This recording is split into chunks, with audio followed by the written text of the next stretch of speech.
IFM News. IFM News. IFM News. Lokal.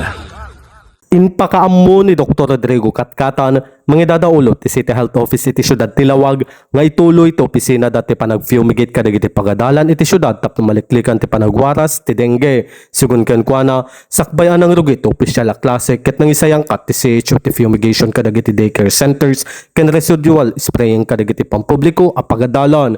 Kinunanamet nga adda itinananay a supply ti agas para kadagiti posible a kaso ti dengue pakiramanan dagiti vitamina ken daduma paya kasapulan a medisina. Start ka with the fumigation before the enrollment. Dagitoy daycare centers, datay tiers in tours yung na daday residual spraying kadagiti daycare ken public schools. Madamapay lang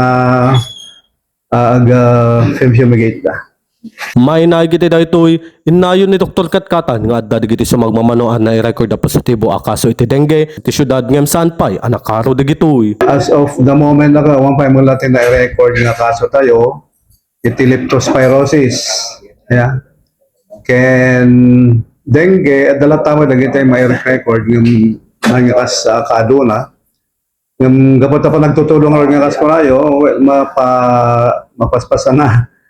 mapaspasan na yan nga baka umado ti kaso kapag natin nga panagtutulo. Ket antay maiwasan data. So nga may encourage lang ako mati panagdaldalos ti tumunggal may sa dalosan ti arubayan dagiti kanal nga mabaling nga pagumukan ti lamok. Kabayatan na ginutigot ni Dr. Katkatan digiti residente akanayon na dalusan digiti pagtaingan ken aglawlaw da aglalo ti panawen ti panagtutudo binalakadan na met ti regular a panagdalos ka digiti kanal ken pagyanan ti danum tapno maliklikan ti panagado ti kaso ti dengue ken leptospirosis. Para iti IFM News, Idol Rain Santos, Tatak, IFM. IFM News. IFM News. IFM News. Lokal.